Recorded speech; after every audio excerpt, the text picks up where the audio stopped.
So let's go through the character component. If the character is player, this has to be ticked on, right?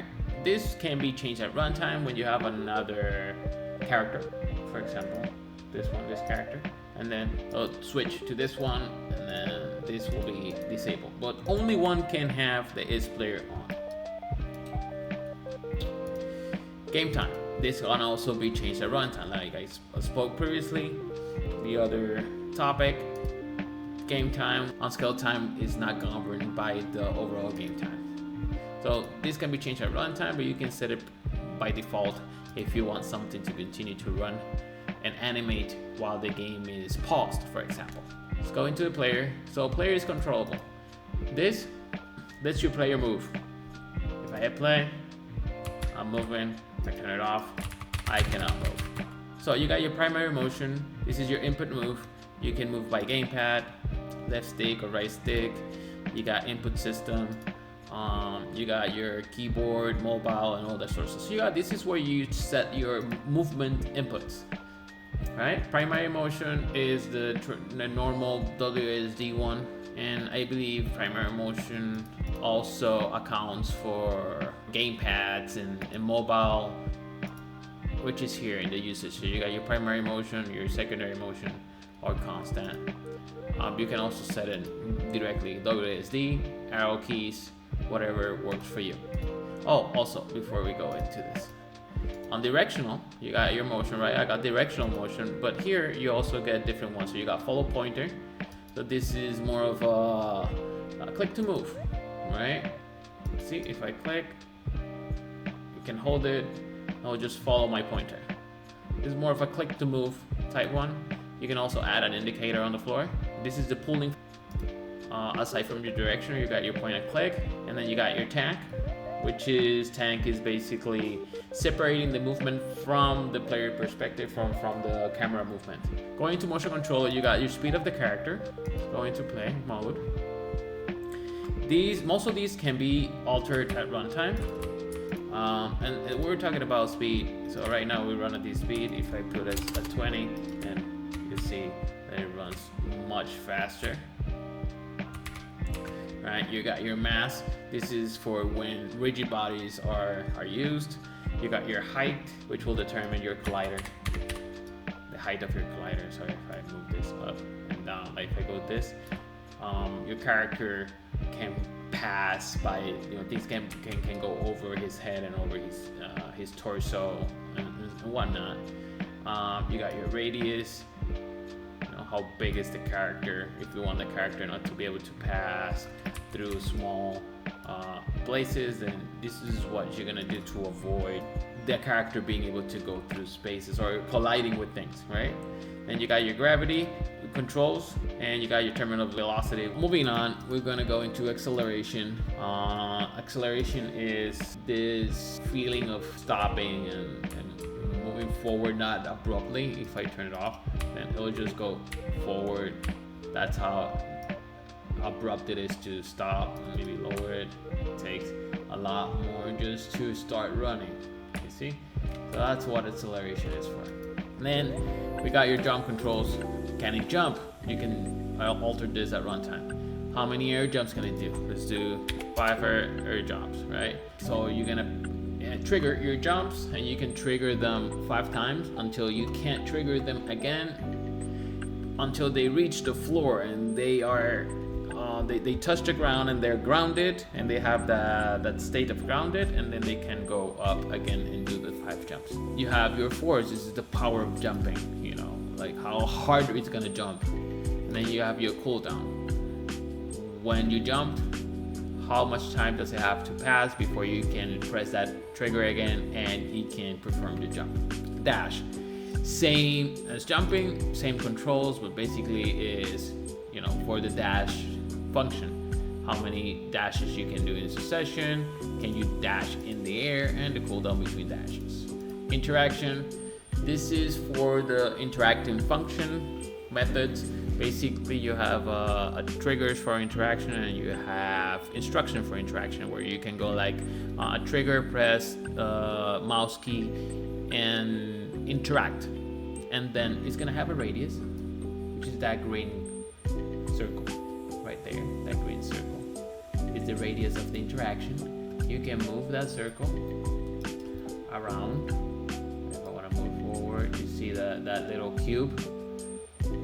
That's the offset of the interaction. It's always forward. Like if you're backwards to an object, it's not gonna interact because it has that. So you want to keep cube here, or that depends on you on how this works. So you can offset the focus for the interaction, right? Like some people put it in the head, near the head, right? And like they have to look at the object, and so they can interact with it. That's how interaction works. You can also have options where you see things that are near the character on the screen center for first-person shooters, or the screen cursor. So whatever is closest to the cursor, it gets to be interacted with. Driver.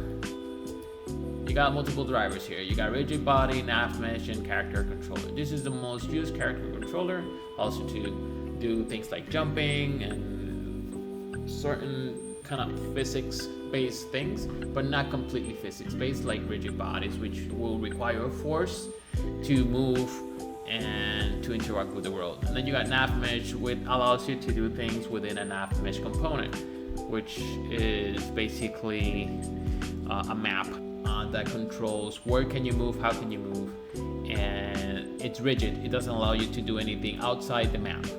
You have to bake that, and it's often used on top-down games and for AI mostly. Then we have, in our driver, you got different options, right? Let's go over character controller, which is the width of the skin. For the driver, this is what we're talking about. It's similar to this height and radius, right? Then you got your push force, the strength of the movement, the slope. Slope is the inclination of the ground it can walk in. So this is its max. If it's over 45 degrees, it's not gonna be able to go over it. It's gonna get stuck. You got your step height for basically stairs or steps. If it's over 0.3 height from the floor, it's not gonna be able to go over it. So if you wanted to climb large stuff, then you can put this higher, and then it can go into bigger steps and so on. The slope, you can make it larger so it has a bigger threshold. This is the threshold. And then you got axonometry, which is forcing the controller to move or to stay within a certain aspect. In this case, isometric. You got your directions and side scroller if you want the character controller to be able to move on the X and the Y, or only in the Y and the Z. This is how you restrict them, axonometry. Rotation, you get different options also here. When you click here, you got your look allocation. This one is made by another asset, the abilities asset, so you won't probably have it if you don't have that asset. You got direction, which is the rotation. Are you gonna rotate with your input? Are you gonna rotate on the direction of an object, like a tank, towards the direction of something, right? You got your pivot. It rotates on itself. Is it the rotation delayed? Are you gonna look at pointer? Is it gonna look at the object?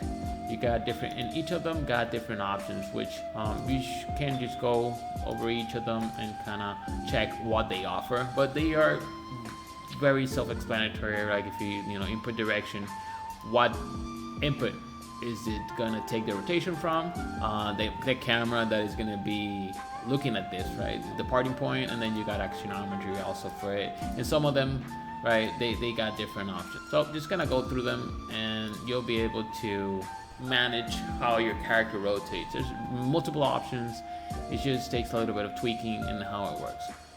Most used is this one, right? Is the pivot. For AI, quick tip, if you want, or for your character, right? If you want your character to always face the direction that you are doing the input from, like you're moving, you want to switch to driver direction. This will make your character not kind of move away from objects and so on and so forth. But motion direction is gonna be depending on the motion and kind of the fixes of it. So again, depends on your game. Animation. This, you barely touch any of these. I suggest you don't touch any of these. You don't need to touch any of these. not even smooth time or any of this stuff. The only things that you might need to touch is if something's missing, like a animator, right? Then you find it within the mannequin, and then you want to drag it in. Start state. This is gonna dictate the state of where the character starts, right? If I put that either fiend local motion, which I doubt is gonna work.